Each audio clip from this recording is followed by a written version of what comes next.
Senator Tom Cotton, Republican of Arkansas, on Sunday voiced agreement with the Biden administration's decision to grant sovereign immunity to Saudi Crown Prince Mohammed bin Salman, shielding the aristocrat from a lawsuit over the 2018 killing of Washington Post columnist Jamal Khashoggi.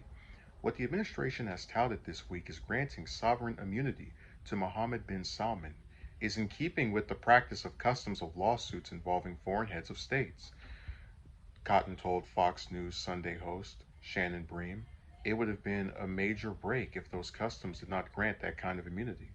Though the State Department, the administration last week said the Crown Prince is legally immune from a lawsuit filed by Khashoggi's fiance. The U.S. intelligence community previously concluded the killing of Khashoggi, a Saudi dissident, was ordered by the Crown Prince, but Cotton said other regimes had done worse and that the U.S. could not be too picky with its foreign partners. Saudi Arabia is far from the world's worst abuser of human rights, Cotton said on Fox News. You look at what's been happening in Iran for the last 3 months, for instance, and where they've massacred protesters in the streets, or what China does to harvest organs or to commit genocide against religious and ethnic minorities. He added, look, if we don't have allies and partners who don't always share our political systems or our cultural and social sensibilities, we wouldn't have any allies and partners. President Biden vowed during his presidential campaign to make Saudi Arabia a pariah following Khashoggi's killing, but he's reversed course in July as he traveled to the country and gave a fist bump to bin Salman. The trip to the oil rich country came amid elevated oil prices in the wake of Russia's invasion of Ukraine that have contributed to inflation, although the White House has insisted Biden's visit was not only about oil. Fred Ryan, the publisher of the Washington Post, has criticized Biden for both the trip and the recent move to grant the Crown Prince immunity. He is granting a license to kill to one of the world's most egregious human rights abusers, Ryan wrote of Biden. Cotton noted that federal laws have changed to allow American citizens to sue governments that sponsor terrorist attacks, but he argued those changes can't apply to the Khashoggi case. When you're talking about individuals who are at the head of a foreign government, it's been customary for decades to grant immunity, Cotton said. So it would be a major break in another effort in the campaign to alienate and ostracize Saudi Arabia not to recognize this traditional kind of immunity. Later in the program, Senate Intelligence Committee Chairman Mark Warner said he agreed with Cotton's assessment because, of course, he did.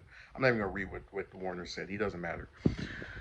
Um, so, on foreign policy, Biden's been a person who I have criticized and defended. I defended him when he withdrew from Afghanistan because I thought it was time for us to get out of there. It's been time for I don't even know how many years, over 10 at least.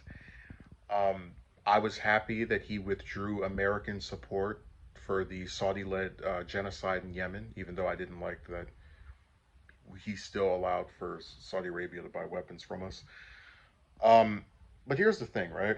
So Cotton is someone who's supposed to be hawkish on foreign policy. He's supposed to be a person who really pushes to the right of international issues, pro-war, etc., etc.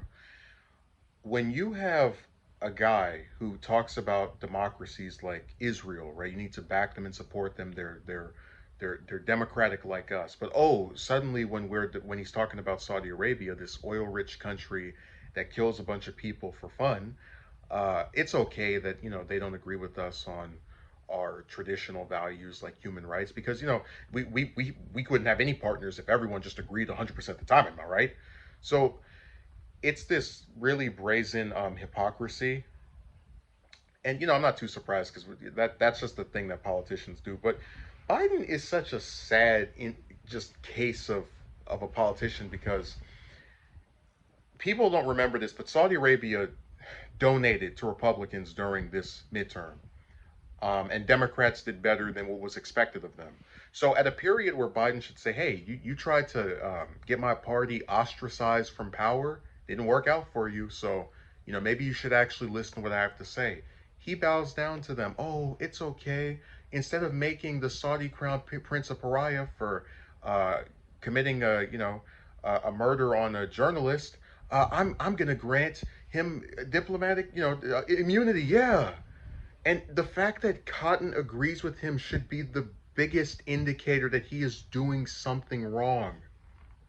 Almost anytime you have a guy like Cotton or Cruz or Graham agreeing with you, you should know you are doing something that is antithetical to continuing the fight for human rights, which the U.S. always claims it believes in, just except in cases where it's done by governments that have oil that we can use and exploit for our own purposes. Um, and again, it's like Cotton has the nerve to invoke Iran massacring protesters in the streets and China committing genocide against religion. But it's like, what is your defense for Saudi Arabia leading a genocide in Yemen? The worst humanitarian crisis in the world, and you completely pretend like it doesn't happen. That's why I said these people are the worst. All they do is pick and choose who to side with. They have no actual beliefs. As long as you're a foreign government and you're giving them money for or oil or some other resource that they need that has a financial attachment to it, you can destroy and blow up any part of this world that's not their own and they won't blink an eye. And it's a really sad thing when human beings act like another life doesn't matter because, oh, it's on this other part of the world map that I'm nowhere near, so I don't care, whatever.